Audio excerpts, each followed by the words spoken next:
আমরা আজকে glucose estimate করব।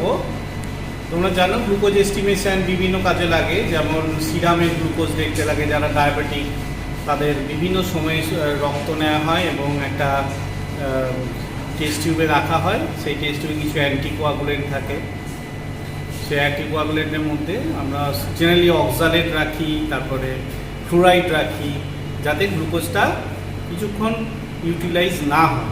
তার কারণ আরবিসি আছে, তার মধ্যে গ্লুকোসাইডস আছে, তাদের গ্লুকোজটা ইউটিলাইজ করে দিতে পারে, ব্যবহার করে দিতে পারে, গ্লুকোজটা ফল করে যেতে পারে। আবার অনেক সময় আমরা ইউরিনের গ্লুকোজ দেখি, অনেক সময় বডি ফ্লুইড, শরীরের ভেতরে অনেক ফ্লুইড, সেটা থেকে আমরা গ্লুকোজ দেখি। তো বিভিন্ন কারণে আমাদের গ্লুকোজ দেখতে হয়। গ্লুকোজ আমরা মেন একটা স্টেপল ডায়েটের মধ্যে পড়ে, কার্বোহাইড্রেটের মধ্যে পড়ে। কার্বোহাইড্রেট খাওয়ার পরে সেটা ডাইজেস্ট হয় এবং সেটা থেকে গ্লুকোজটা অ্যাবজর্ব হয় এবং বিভিন্ন অর্গানে যায়, এটা মাসেলে যায়, লিভারে যায়, ব্রেনে যায়। এবং আমাদের শরীরে এরকম সিস্টেম আছে যে ফাস্টিংয়ের পরে অনেকক্ষণ ফাস্টিং, কেউ কোথাও আটকে পড়েছে, হয়তো 4 দিন 5 দিন ফাস্টিং আছে, তখন কিন্তু ব্রেনের ফাংশনটা ঠিক রাখার জন্য অন্য জায়গা থেকে গ্লুকোজ তৈরি করতে হয়। আবার যখন আমরা খাবার খাই তখন লিভারে এক্সেস গ্লুকোজটা গ্লাইকোজেন হিসাবে থাকে ভবিষ্যতের জন্য। তো গ্লুকোজ একটা খুব গুরুত্বপূর্ণ জিনিস, একটা গুরুত্বপূর্ণ একটা energy source in our body. এছাড়াও ফ্যাট আছে, প্রোটিন আছে। তো মেন হচ্ছে আমাদের রেসপিরেশন বা মেটাবলিজমের জন্য গ্লুকোজটা ইম্পর্টেন্ট। আবার গ্লুকোজ রিলেটেড ডিজিজ অনেক আছে, হচ্ছে ডায়াবেটিস। কী হয়, ইনসুলিন কমে গেলে আমাদের শরীরে গ্লুকোজ বেড়ে যায়। গ্লুকোজ অনেক দিন ধরে বেশি থাকলে কি হয়, বিভিন্ন অর্গান ড্যামেজ হয়, কিডনি ড্যামেজ হয়, চোখ ড্যামেজ হয়, নার্ভ ড্যামেজ হয়। ঠিক আছে, তো আমরা জেনারেলি কি দেখি, কীভাবে আসে, যা অনেক পেশেন্ট আছে যাদের অলরেডি ডায়াবেটিক, তারা হসপিটালে আসে, আউটডোরে দেখায়, তাদেরকে ডাক্তারবাবুরা বলে যে ওষুধ দেওয়া আছে, কেমন এখন আছে, এখন লেভেলটা কেমন আছে সেটা দেখার জন্য অনেক সময় ল্যাবরেটরিতে স্যাম্পেল পাঠানো হয়। অনেক সময় কি করা হয়, যে নতুন পেশেন্ট জানে না সুগার আছে, কোনো একটা অসুবিধা হচ্ছে, তাদের মাথা ধরছে অথবা ইনফেকশন সারছে না বা প্রচুর খিদে পাচ্ছে, ইউরিন হচ্ছে, এরকম পেশেন্টকে তাদের গ্লুকোজ আছে কিনা বা বেড়ে গেছে কিনা দেখার জন্য তাদেরকে স্যাম্পেল পাঠানো হয়। অনেক ক্ষেত্রে প্রেগনেন্টদের করা হয়, ব্লাড টেস্ট করা হয়। কেন না, যদি ডায়াবেটিক প্রেগনেন্সি হয়, ডায়াবেটিক মাদার হয়, তাহলে কি হয়, বাচ্চার অসুবিধা হতে পারে ডায়াবেটিক প্রেগনেন্সি। এবার অনেক রকম সিচুয়েশন হয়, যেমন আমি বলবো যে এক একটা লেভেলে এক এক রকম রোগের সাসপেক্ট করা হয়। যেমন কারো হচ্ছে 126-এ ফাস্টিং দেখা হয়, অনেক সময় 126-এর নিচে থাকলে আমরা বলি, 110-এর থেকে নিচে থাকলে আমরা বলি নর্মাল, 126-এর ওপরে থাকলে বলি ডায়াবেটিক, মাঝামাঝি থাকলে বলি ইম্পেয়ার্ড ফাস্টিং সুগার। আবার খাওয়ার 2 ঘন্টা পরে দেখা হয়, সেক্ষেত্রে কি হয়, 2 ঘন্টা পরে একটা লেভেল আছে, সেই লেভেলের নিচে থাকলে আমরা বলি নন ডায়াবেটিক, 140 থেকে 180-র মধ্যে থাকলে বলি ডায়াবেটিক, ইম্পেয়ার্ড টলারেন্ট। আবার আমরা যদি 180 উপরে থাকে তখন তাকে বলি ডায়াবেটিক। সো এইরকম বিভিন্ন ধরনের টেস্ট আছে, খাওয়ার পরে টেস্ট আছে, খালি পেটে টেস্ট আছে। অনেক সময় দেখা যায় হঠাৎ করে কেউ মাথা ঘুরে গেল, তার সুগার ফল করে গেছে, মানে এত ওষুধ খেয়েছে সুগার ফল করে গেছে। তারপরে শুধু বেশি থাকার জন্য আমরা যে টেস্ট দেখি তা নয়, অনেক সময় সুগার কমে যায়, তার জন্যও আমাদের দেখতে হয়। অনেক সময় কিছু ইনফেকশান আছে কি নেই সেটা দেখার জন্য, যেমন মেনিনজাইটিস হয়েছে, কী ধরনের মেনিনজাইটিস হয়েছে, ভাইরাল হয়েছে না ব্যাকটেরিয়াল হয়েছে না ফাঙ্গাল হয়েছে, সেটা দেখার জন্য তোমার সিএসএফ নেওয়া হয়, ওই যে মেরুদণ্ডের যে রস আছে সেটা টানা হয় এবং তার সুগার, প্রোটিন, সেল এগুলো দেখা হয় এবং সেগুলোর ওপর ভিত্তি করে একটু আন্দাজ করা যায় যে তার ব্রেনে কী ধরনের ইনফেকশান হয়েছে। তাহলে বুঝতেই পারছো যে আমাদের এই বেসিক টেকনিকটা আমরা অনেক ক্ষেত্রে, অনেক বৃহত্তর ক্ষেত্রে ব্যবহার করে থাকি। কখনো রোগ আইডেন্টিফাই করার জন্য, কখনো ডায়াবেটিক পেশেন্ট কিনা জানার জন্য, কখনো এমার্জেন্সি কন্ট্রোল করার জন্য, কারো ডায়াবেটিক অ্যাসিডোসিস হয়েছে কিনা সেটা দেখার জন্য, বিভিন্নভাবে বিভিন্ন কারণে আমরা সুগারটা নিয়ে থাকি। তো জেনারেলি আজকে আমরা যেটা করব, যে একটা স্যাম্পেল নেবো, পেশেন্টের স্যাম্পেল নেবো এবং একটা রিয়েজেন্ট নেবো। রিয়েজেন্ট নিয়ে তাদেরকে প্রক্রিয়া প্রসেসিং হবে, সেই প্রসেসিংয়ের প্রিন্সিপালটা কি এটা আমরা জানবো এবং তারপরে আমরা প্র্যাকটিক্যাল করে দেখব যে ওই প্রিন্সিপালটা ফলো করে আমরা লেভেলটা ঠিক জানতে পারছি। তো অনেকভাবে সুগার আইডেন্টিফাই করা যায়। তো কিছু বেসিক প্রিন্সিপাল হচ্ছে গ্লুকোজ একটা রিডিউসিং এজেন্ট। তোমরা যদি গ্লুকোজের স্ট্রাকচার দেখো, আমাদের আজকের ক্লাস হচ্ছে গ্লুকোজ এস্টিমেশন বাই ওয়াটপট মেথড, এটা হচ্ছে আমাদের টপিক। আর তার আগে আমরা দুই একটা এস্টিমেশন বাই আদার মেথড, এটা একটু বলে নেওয়া যেতে পারে। আদার মেথড আর কি কি মেথড আছে, যেমন আমরা জানি বেনেডিক্ট টেস্ট বলে একটা আছে। বেনেডিক্ট টেস্ট, এই টেস্টটা কি করা, কি জন্য, কি প্রিন্সিপাল এটা? এর প্রিন্সিপাল হচ্ছে আমরা জানি গ্লুকোজের স্ট্রাকচারটা এইরকম, তাই না? এটা একটা অ্যালডিহাইড, এখানে OH এরকম থাকে, তো এরকম থাকে, মোটামুটি এরকম থাকে। এখানে প্রচুর OH থাকে, এই যে H গুলো দে আর রেসপন্সিবল ফর রিডাকশন, অর্থাৎ রিডিউস করে। অ্যান্ড কাকে রিডিউস করে? কপারকে রিডিউস করে, কপারকে রিডিউস করে, ঠিক আছে? কপারকে ইলেকট্রন ডোনেট করে, ইলেকট্রন ডোনেট মানে যে ইলেকট্রন নিয়ে নেবে সে রিডিউস। আর কে রিডিউস করে? না, এই হাইড্রোজেনগুলো রিডিউস করে। তাহলে আমরা এই প্রপার্টিটাকে কাজে লাগিয়ে কখনো কখনো টেস্ট করে থাকি। এটা হচ্ছে কপারের রিডিউসিং সুগারের রিডিউসিং প্রপার্টি। আবার আমরা কি করি? Enzymatic method.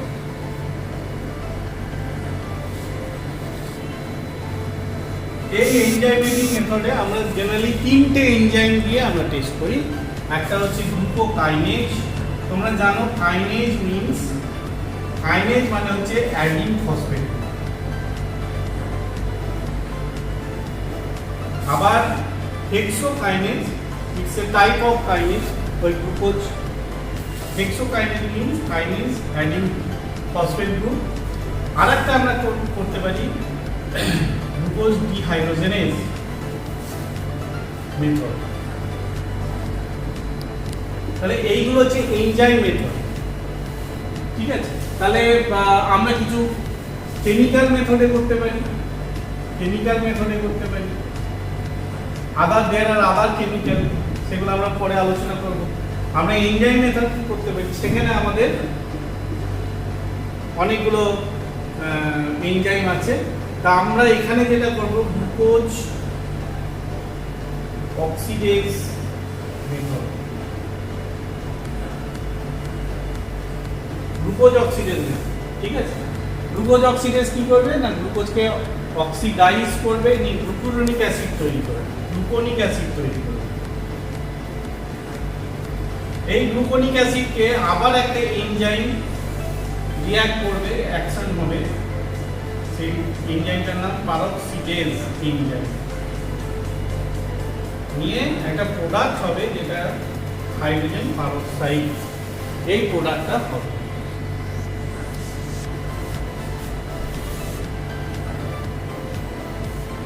গ্লুকোজ অক্সিডেজ,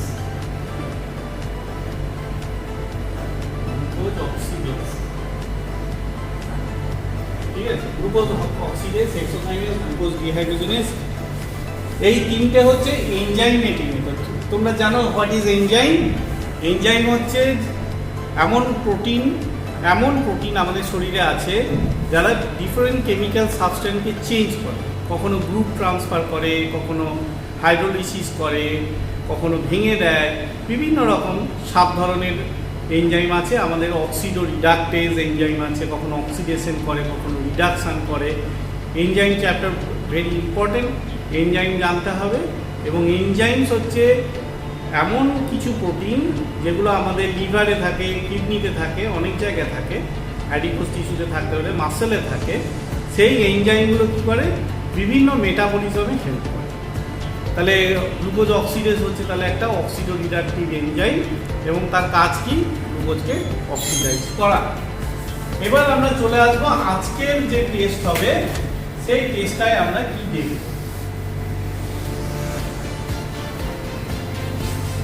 আজকে যে টেস্ট হবে তাতে আমরা প্রথমে যেটা করব, প্রথম ফার্স্ট এনজাইম যেটা নেব সেটা হচ্ছে গ্লুকোজ অক্সিডেজ। তার সাথে সেই একই কন্টেইনারে আরেকটা এনজাইম আছে পারঅক্সিডেজ। এই দুটো এনজাইম তার সাথে বাফার আছে। বাফার কেন আছে? This enzymes are so subtle, এরা এতটাই সাবধানে রাখতে হয় যে যদি টেম্পারেচার বেড়ে যায়, পিএইচ বেড়ে যায়, তাহলে এগুলো নষ্ট হয়ে যায়। এদেরকে প্রপার অ্যাক্টিভ রাখার জন্য আমাদের বাফার লাগে। Buffer means resist change of pH, resist change of pH এই বাফারের মধ্যে রাখা হয়। তারপর কি করা হয়, এখানে একটা কালারিং সাবস্টেন্স থাকে।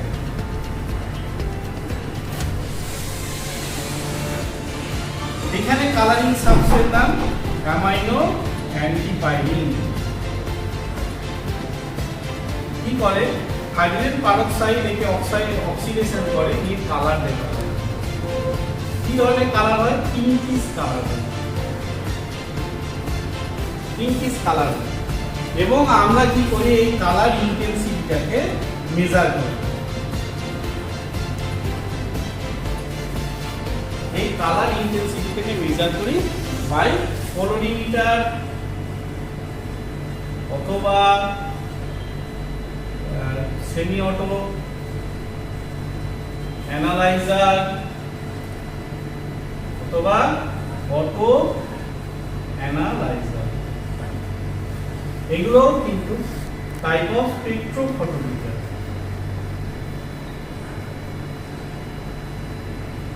স্পেকট্রোফটোমিটার কাকে বলে? যখন আমরা আলোর বিভিন্ন ওয়েভ নিয়ে আমরা একটা ওয়েভ সিলেক্ট করি বাই ফিল্ট্রেশন মেথড বা প্রিজমের মধ্যে দিয়ে পাস করাই, তখন একটা আলো ভেঙে যায়, বিভিন্ন কালারে ভেঙে যায়, এবং আমরা পার্টিকুলার ব্যান্ড উইথ নিয়ে সেই কালারের ইন্টেন্সিটি মেজার করি। ঠিক আছে, আমি একটু এবার এটাকে আরেকবার বুঝিয়ে বলছি। যে ধরো আমরা কোনো পেশেন্ট তার সিরাম নিলাম, ব্লাড নিলাম, কিসে নিলাম? একটা টেস্ট টিউবে নিলাম। ঠিক আছে, এখানে কি আছে? ফ্লুরাইড আছে আর অক্সালেট আছে। অল্প করে ফ্লুরাইড আর অক্সালেট সল্ট। ব্লাডটা নেওয়ার পর তাহলে কি হবে? অক্সালেট হচ্ছে অ্যান্টিকোয়াগুলেন্ট। এটা ব্লাডটাকে জমতে দেবে না, এবং হালকা করে মিক্স করে নেব। এই টিউবটাকে এইভাবে নিয়ে আমরা হালকা করে মিক্স করে নেব, তারপর এটাকে স্ট্যান্ড করে রাখবো। তাহলে কি হবে? ব্লাড কম্পোনেন্টটা সেপারেট হবে। এখানে ব্লাড সেলগুলো চলে আসবে আর এখানে প্লাজমাটা চলে আসবে। আর আমরা উইদাউট ডিলে আমরা এই সিরাপটা নিয়ে আমরা আরেকটা টেস্ট টিউবে রিয়েজেন্ট নেব।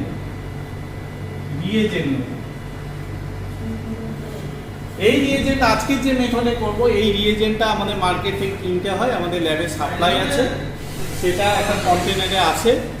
কখনো বড় কন্টেনার থেকে আমাদের ওয়ার্কিং রিয়েজেন্ট নিয়ে রাখতে হয়, কখনো ছোট কন্টেনারে আছে। তার সাথে স্ট্যান্ডার্ড সাপ্লাই করা থাকে,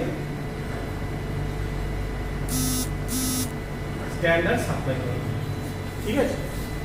তাহলে প্রথমে আমাদের পেশেন্টের স্যাম্পল নিতে হবে। স্যাম্পল নিয়ে এখানে যে টেস্ট টিউব আছে তার গ্রে ক্যাপ থাকে। এই গ্রে কালার টিউবে ফ্লুরাইড এন্ড অক্সালেট থাকে। তাহলে মিক্স করে কিছুক্ষণ রাখতে হয়, 5-10 মিনিট রাখতে হয়। রাখলে আমার ব্লাড কম্পোনেন্ট সেপারেট হয়ে যায়। এবার আমি এই প্লাজমাটাকে খুব অল্প করে আমরা রিয়েজেন্টে মেশাবো। এখানে রিয়েজেন্টে মেশাবো। কত দেবো? 10 মাইক্রোলিটার দিতে পারি বা 20 মাইক্রোলিটার দিতে পারি। যদি এটা 1 ml হয় তাহলে 10, 1 ml হলে 20, আর যদি হাফ ml হয় তাহলে 10 মাইক্রোলিটার। 10 মাইক্রোলিটার দেওয়ার পরে কি হবে আমাকে জানতে হবে। তাহলে আমরা এই দিকটা চলে আসি। এই দিকটা আরেকবার বলে দিই যে আমার যে রিয়েজেন্ট আছে সেই রিয়েজেন্টে কি কি থাকে। রিয়েজেন্টে দুটো এনজাইম থাকে, একটা বাফার থাকে আর একটা কালারিং সাবস্টেন্স থাকে। রিয়েজেন্ট দুটো কি গ্লুকোজ অক্সিডেজ অ্যান্ড পারঅক্সিডেজ। বাফার থাকে, বাফার কি জেনারেলি ফসফেট বাফার থাকতে পারে, ফসফেট বাফার। বাফারটা কি হয় যে এই যে সলিউশনের পিএইচটা মেইনটেইন করে। আর কি থাকে কালারিং সাবস্টেন্স থাকে, যে কালারিং সাবস্টেন্সে অ্যামাইনো অ্যান্টিপাইরিন থাকে যে কালারটা ডেভেলপ করে। এছাড়া আমার কি লাগবে, আমার একটা কলোরিমিটার লাগবে। কলোরিমিটার লাগবে, তোমরা জানো এরকম আমাদের এখানে একটা ছোট্ট মেশিন আছে, সেই মেশিনে এখানে সুইচ আছে, এখানে একটা স্পেস আছে যেখানে টেস্ট টিউব ভরা যায়, আর এখানে একটা ফিল্টার সিলেকশনের জন্য থাকে। কখনো এটা 540, কখনো এটা 500 এরকম থাকে। এটা ঘুরিয়ে অ্যাডজাস্ট করতে হয়। এর ভেতরে কি থাকে, এর ভেতরে একটা বাল্ব থাকে। সেই বাল্বের আলোটা যাওয়ার সময় এটাকে একটা ন্যারো করা হয়। এখানে একটা স্লিট থাকে, তারপর একটা ফিল্টার থাকে। ফিল্টারে একটা ব্যান্ডউইথ ধরো 505, একটা ব্যান্ডউইথ এই টেস্ট টিউবটার ভেতরে আছে, এর ভেতর দিয়ে যায় নিয়ে এখানে একটা গ্যালভানোমিটার থাকে, আর এখানে একটা ফটো ইলেকট্রিক সেল থাকে। গ্যালভানোমিটার আগে ফটো ইলেকট্রিক সেল। কি হয় এমনিতে যদি আমি আলোটা জ্বালি, সুইচ দিই, এখানে সুইচ আছে, এখানে সুইচ দিলে আলোটা জ্বলবে। সুইচ দেওয়ার পর আমাকে 15 মিনিট একটু ওয়েট করতে হবে যাতে আলোটা স্টেবল হয়। এই আলোটাকে যদি আমি ন্যারো করে যদি কোনো ফিল্টারের হাতে দিয়ে পাস করি, আর এখানে যদি আমি 505-এর ফিল্টার সিলেক্ট করি, তাহলে 505-এর লাইটটাই যাবে, 505-এর লাইটটা যাবে এবং টেস্ট টিউবের ভেতরে যে কালারটা আছে সেই কালারটা এই ব্যান্ডউইথের লাইটটা অ্যাবজর্ব করবে। ব্যান্ডউইথের লাইটটা অ্যাবজর্ব করবে। কতটা অ্যাবজর্ব করলো তার উপরে ওডি বা অপটিক্যাল ডেনসিটি নির্ভর করবে। এই ওডি দিয়ে আমি গ্লুকোজের অ্যামাউন্টটা মাপতে পারবো। ঠিক আছে, তাহলে এটা হচ্ছে কলোরিমিটার। এছাড়া আমরা এই কাজটা স্পেকট্রোফটোতে করতে পারি। সেটা দু ধরনের হতে পারে, সেমি অটো আর অটো অ্যানালাইজ। বুঝা গেছে? তাহলে রিয়েজেন্ট ছাড়াও আমার এখানে একটা মেশিন লাগবে, যে মেশিনের ভেতরে একটা লাইট সোর্স থাকবে, একটা স্লিট থাকবে, ফিল্টার থাকবে, ফটো ইলেকট্রিক সেল থাকবে, টেস্ট টিউব বসানোর মতো একটা জায়গা থাকবে এবং এখানে গ্যালভানোমিটার থাকবে। যে আলোটা যাওয়ার পরে যে ইলেকট্রিক তৈরি হবে সেই ইলেকট্রিকটা আমরা মেজার করব। এইগুলো হচ্ছে আমাদের অ্যারেঞ্জমেন্টস। তাহলে অ্যারেঞ্জমেন্টসের মধ্যে আমাদের কি আছে? অ্যারেঞ্জমেন্টসের মধ্যে আছে আমাদের এক নম্বর হচ্ছে স্যাম্পল উইথ প্রপার অ্যান্টিকোয়াগুলেন্ট। ঠিক আছে, 2 নম্বর লাগবে স্ট্যান্ডার্ড, 3 নম্বর লাগবে রিয়েজেন্ট, 4 নম্বর লাগবে কলোরিমিটার, 5 নম্বর লাগবে নোটবুক, আর ইওর মাইন্ড। ভালো করে বুঝবার জন্য very important, it needs your mind to understand this procedure. So আমাদের স্যাম্পল লাগবে উইথ প্রপার অ্যান্টিকোয়াগুলেন্ট, আমাদের স্ট্যান্ডার্ড লাগবে যেটা দিয়ে আমরা স্কেল সেট করব, রিয়েজেন্ট লাগবে যেটা আমরা মার্কেট থেকে অ্যাভেলেবেল, একটা কলোরিমিটার বা স্পেকট্রোফটোমিটার লাগবে, এছাড়া আমরা ক্যালকুলেশনের জন্য একটা নোটবুক লাগবে। ঠিক আছে, এবার আমরা কি করব?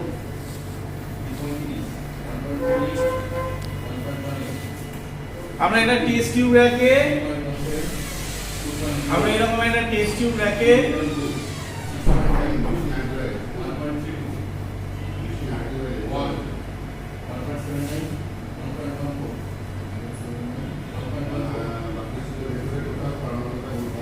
একটাতে স্যাম্পল নেব, একটাতে স্ট্যান্ডার্ড নেব, একটাতে ব্ল্যাঙ্ক নিতে পারি, একটাতে কিউসি নিতে পারি, কোয়ালিটি ম্যাটেরিয়াল নিতে পারি, কিউসির জন্য ফর কিউসি চেক এগুলো নিতে পারি। এগুলোর মানে কি? একটাতে স্যাম্পল বুঝতে পারছো, পেশেন্টের স্যাম্পল, একটাতে স্ট্যান্ডার্ড মানে নোন ভ্যালু, নোন ভ্যালু যেটা আমি জানি, I know but machine don't know. না, I know and machine know, and machine know. I know the value, আমি এই ভ্যালুটাকে মেশিনে বলবো যে এটা আমার কনসেন্ট্রেশন অফ গ্লুকোজ, আর মেশিন সেই কনসেন্ট্রেশনের ওডি বা অপটিক্যাল ডেনসিটিটা নেবে, ঠিক আছে। এছাড়া আমরা ব্ল্যাঙ্ক নিতে পারি, তার কারণ হচ্ছে অনেক সময় শুধু রিয়েজেন্টেও একটা কালার থাকে। টু এক্সক্লুড দিস আমরা ব্ল্যাঙ্ক মানে অনলি রিয়েজেন্ট, ঠিক আছে। আর কিউসি চেক কি? I know but machine don't know.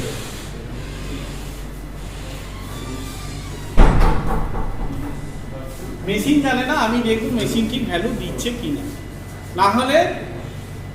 না হলে আমি শিওর নই যে মেশিন যেটা দেবে সেটা ঠিক কিনা, এটা আমি শিওর নই, সেটা আমি জানবো কিউসি দিয়ে। কিন্তু ক্যালকুলেশনের জন্য মেশিনকে স্ট্যান্ডার্ড জানাতে হবে যে দেখো এটা 100 মিলিগ্রাম পার ডিএল, এবার বলো 505 লিটারে তোমার ওডি কত এলো, ঠিক আছে। তারপর আমি স্যাম্পল দেবো যে তাহলে আননোনের যে ইন্টেন্সিটিটা এলো সেটা কত, ঠিক আছে। এবার আমরা প্র্যাকটিক্যাল রুমে চলে যাব, সেখানে আমাদের পিজিটি প্র্যাকটিক্যাল দেখাবে। সে অলরেডি অ্যারেঞ্জ করে রেখেছে, স্যাম্পল নিয়েছে, রিয়েজেন্ট নিয়েছে, রিয়েজেন্টে কী কী আছে আমরা একবার দেখিয়ে দেবো, তারপরে ক্যালোরিমিটার আছে দেখিয়ে দেবো, তারপরে আমরা কি প্রসেস আছে, প্রসেসটা কিছু না, প্রসেসটা হচ্ছে 1 ml এ আমরা 20 মাইক্রোলিটার স্যাম্পল দিয়ে 10 মিনিট ওয়েট করব। আমরা সেই স্যাম্পলটা ইনকিউবেটরে রাখতে পারি যাতে কালারটা ডেভেলপ হয়। 10 মিনিটে কি হবে, ঘটনাটা কি হবে, 10 মিনিটে এই এনজাইমটা গ্লুকোজের ওপর রিঅ্যাক্ট করবে, যে গ্লুকোনিক অ্যাসিড অ্যান্ড হাইড্রোজেন পারক্সাইড তৈরি করবে এবং পারক্সাইডটা আবার কালার ডেভেলপ করবে, ঠিক আছে। তারপরে 10 মিনিট বা 15 মিনিট পরে যেমন ইনস্ট্রাকশন আছে আমরা ইনকিউবেটর থেকে বার করব, তারপরে আমরা ক্যালোরিমিটারে সেই কালার ইন্টেন্সিটিটা দেখব। তারপরে আমাদের ক্যালকুলেশনটা আবার আমরা এখানে চলে আসবো, নিয়ে ক্যালকুলেশন করব যে আমাদের লেভেলটা কত হলো। এইটা হচ্ছে গ্লুকোজ এস্টিমেশনের গটপটের মেথড। এছাড়াও আরও অন্যান্য মেথডে করা যায়, আজকে আমরা এটাই দেখতে চাই, ঠিক আছে। চলো তাহলে আমরা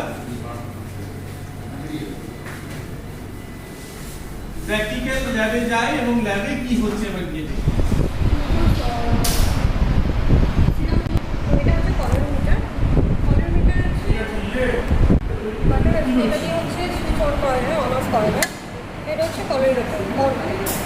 ক্যালোরিমিটারের জন্য আমাদের আলাদা টিউব থাকে, সেই টিউবটার একটা মার্কিং থাকে প্রত্যেকটা টিউবে। এই ক্যালোরিমিটারের জন্য স্পেশাল টিউব যাতে মার্কিং থাকে, আর এই মেশিনেও একটা মার্কিং থাকে, যে দুটো ম্যাচ করে বসাতে হবে। এবার হচ্ছে এটা হচ্ছে ব্ল্যাঙ্ক টেস্ট টিউব। আমরা ফার্স্টে বসিয়ে এর মধ্যে দিয়ে একটা লাইট পাস হচ্ছে। আমরা গ্লুকোজ এস্টিমেশন করি মেনলি লাইটে, যেটা হচ্ছে 500 ওয়েভলেন্থে।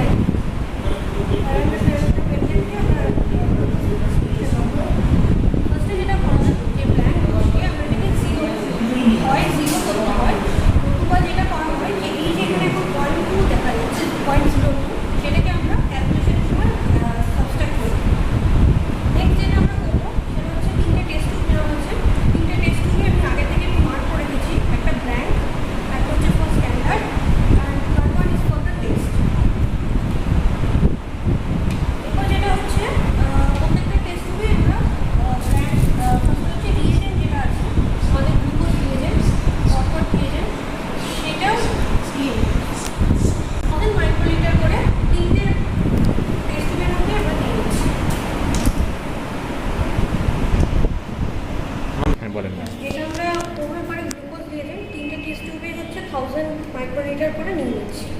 এটা পিপেট আমি আগে থেকে মাইক্রোওয়েভকে 1000 সেট করে রেখেছি।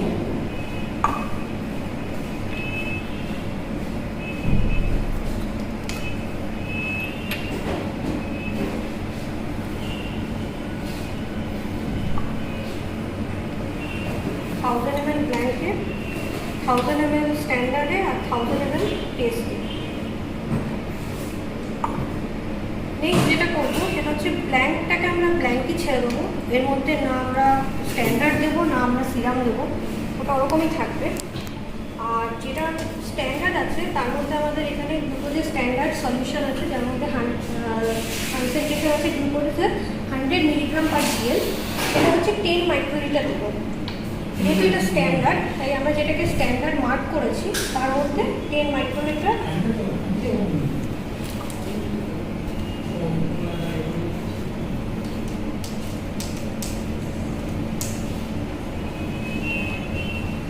আর আমাদের কাছে আজকে সিরাম আছে যেটা, সেটা থেকে 10 মাইক্রোলিটার আমরা যেটা টেস্ট বলে টি বলে মার্ক করে রেখেছি টেস্টও, সেটার মধ্যে দেবো।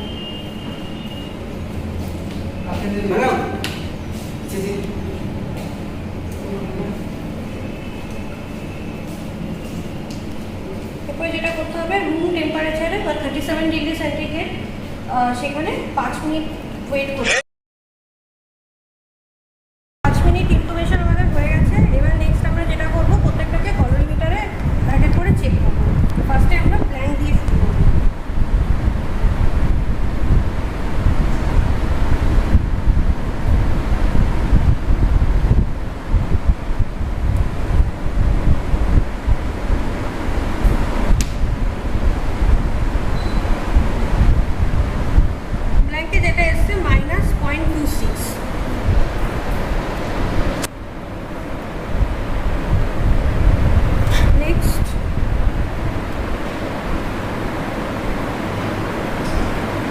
ব্ল্যাঙ্কে যেটা এসছে -0.26, এটাকে আমরা 0-তে সেট করে নিতে পারি, তাহলে ইজি হবে। আর নয়তো এটাকে আমরা সাবস্ট্রাক্ট করবো, যে কোনো একটা করা যায়, সাবস্ট্রাক্টই করে নেবো ধরে নেওয়া।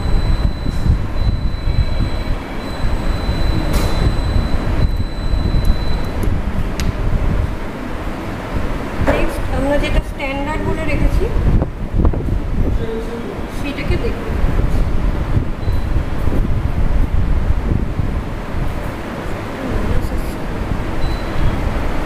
এটা হচ্ছে -0.15।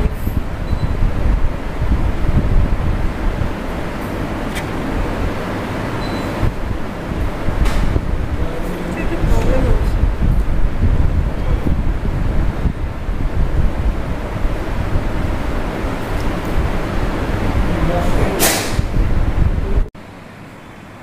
ওকে, তাহলে তোমরা দেখবে যে আমরা যে নিয়েছি টেস্ট টিউবের মধ্যে, 3টে টেস্ট টিউবের মধ্যে একটার মধ্যে স্যাম্পেল নিয়েছি।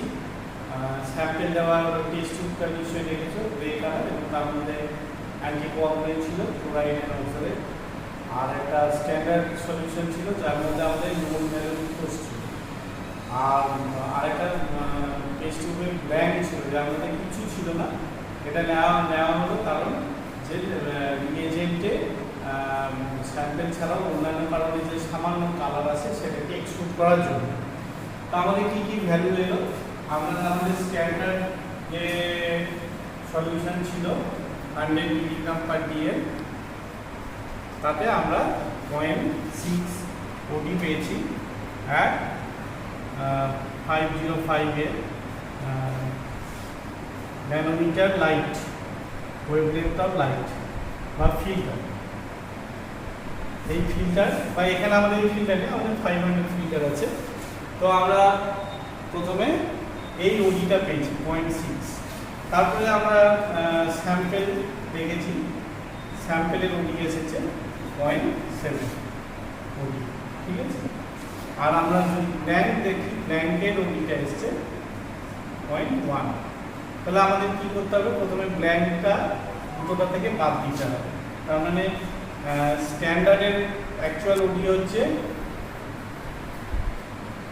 0.6 - 0.1 = 0.5, আর স্যাম্পেলের ওডিটা হচ্ছে 0.7 - 0.1 মানে তাহলে আমাদের ক্যালকুলেশন কি হবে?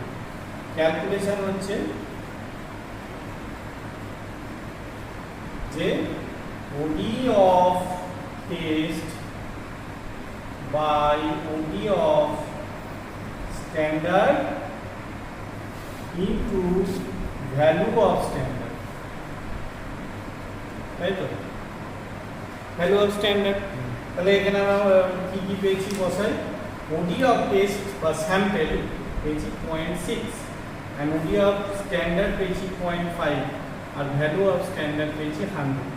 এখানে আমাদের আরো একটা ফ্যাক্টর অ্যাড করতাম, যদি আমাদের সিঙ্গেল ওয়েতে যে উইদাউট স্ট্যান্ডার্ড যদি আমাদের বার করতে হতো, তখন আমাদের ডাইলুশন ফ্যাক্টরটা মাথায় রাখতে হতো যে আমরা স্যাম্পলটা কত ডাইলুশন করেছি। কিন্তু এখানে যেহেতু দুটোতে আমরা কম্পেয়ার করছি, রেশিও করছি, সেই জন্য ডাইলুশন ফ্যাক্টরটা আমার এখানে কাজে লাগছে না। এছাড়া আমরা কিন্তু এক্সটেনশন কোফিশিয়েন্ট দিয়েও অনেক সময় মেজার করতে পারি যে আমার রিয়েজেন্টের এক্সটেনশন কোফিশিয়েন্ট কত বা ইন্ডিয়ামের ইয়ে কত, সেইটা দিয়েও করতে পারি। তো এইগুলো আমাদের এখন ইউজ হচ্ছে না। আমাদের তাহলে এই ভ্যালুটা কত বেরোলো? এখানে এইটা কেটে দিলাম 20 গুণ করে বেরোলো 120,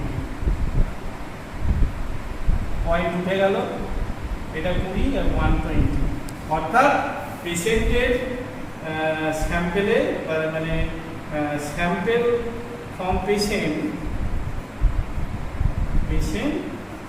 সুগার লেভেল কত, প্লাজমা সুগার হচ্ছে আমাদের আছে 120 মিলিগ্রাম পার ml। এটা হচ্ছে যদি এই পেশেন্টটা ফাস্টিং হয়, আমরা ওইরকম পেশেন্টই নিয়েছি, যদি ফাস্টিং হয় তাহলে আমি বলবো ফাস্টিং স্যাম্পেল হলে এটা কিন্তু ইম্পেয়ার্ড লেভেলে আছে, অর্থাৎ ওর একটু প্রবলেম আছে, মানে প্রি ডায়াবেটিক হতে পারে। আমরা সবটা জানি না, সব কিছু কমেন্ট করবো না, কিন্তু এটা যদি খালি পেটে হয় এবং এর ভ্যালু যদি 120 আসে, তাহলে এর ভ্যালুটা হচ্ছে 110 থেকে 126-এর মধ্যে, এবং এই রেঞ্জটা হচ্ছে ইম্পেয়ার্ড ফাস্টিং গ্লুকোজ। সুতরাং এটা প্রি ডায়াবেটিক স্টেজে আছে। আবার যদি কোনো পেশেন্টের পোস্ট লাঞ্চ এই ভ্যালুটা আসে, তাহলে আমি বলবো এটা নর্মাল আছে, ঠিক আছে? সুতরাং ওটা ডিপেন্ড করছে পেশেন্ট কি কন্ডিশনে স্যাম্পেলটা দিয়েছে। আবার অনেক সময় হতে পারে পেশেন্ট সুগারের ওষুধ খায়, সেক্ষেত্রে আমরা বলবো যে পেশেন্টের যদি বয়স 60 to 70 হয়, তাহলে পেশেন্ট সুগার খেয়ে মোটামুটি কন্ট্রোলে আছে, এবং সেই ক্ষেত্রে আমরা পরে পেশেন্টের HbA1c দেখতে পারি, ঠিক আছে? পেশেন্টের বিভিন্ন আওয়ারে সুগার দেখতে পারি, হয়তো বিকেলে দেখবো বা রাতে দেখবো বা বিফোর ডিনার দেখবো। এরকম করে আমরা বিভিন্ন সময়ে পেশেন্টের স্যাম্পেল দেখতে পারি, অথবা পেশেন্টের গটপটে ইউরিন দেখা যায় না, কিন্তু আমরা সিএসএফ অর্থাৎ ওই মেরুদণ্ডের যে রস আছে তার মধ্যে গ্লুকোজের ভ্যালু দেখতে পারি। এইভাবে আমরা বিভিন্ন স্যাম্পেলের ভ্যালু দেখতে পারি। তোমরা একটু পড়াশোনা করবে এটা নিয়ে, কোনো কোশ্চেন থাকলে বলবে, তখন আমরা সেটা সলভ করে দেবো, ঠিক আছে? Best of luck.